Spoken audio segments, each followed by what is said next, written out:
Bike दुर्घटन जड़े युवक मृत्यु को नहीं पुलिस तदंत करुवा बेले ब्राउन सुगर बेपार गुमर खोली। ढेंकानाल जिला Kamakhyanagar police Talcher central colony अंचल कुख्यात ब्राउन सुगर बेपारी एमडी स्माइल नामक जड़े युवक को निज कब्जा को नहीं आउ ता निकटरू 6.83 ग्राम ओजनर ब्राउन सुगर जबत करिछि कामाख्यानगर पुलिस। सूचनायोग्य जे गतकाली भोर समय तालचेर सेंट्रल कॉलोनी अंचल एमडी स्माइल एवं अनिश क्यूरेसी उभय 2 जन युवक एक बाइक जुगे ढेंकानालरू तालचेर जाउथिले।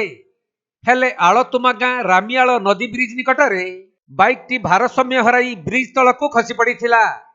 फलरे अनिश क्यूरेसींकर मृत्यु होइथिले मध्य अल्पके बर्ती जाइथिला एमडी स्माइल। परे एही दुर्घटना संपर्क रे पुलिस तदंत करुथुबा समय रे ब्राउन सुगर बेपार गुमर खोलिथिला।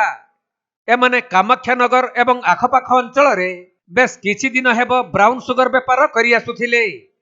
तेणु पुलिस कुख्यात ब्राउन सुगर बेपारी एमडी स्माइल को निज कब्जा को नेबा सहित ब्राउन सुगर चेर केउ केउ अंचल को लंबिछि एवं अन्य केउ माने एथिरे संपृक्त अछंती ताहाकु नै अधिक खोलताड़ आरंभ करिछि कामाख्यानगर पुलिस।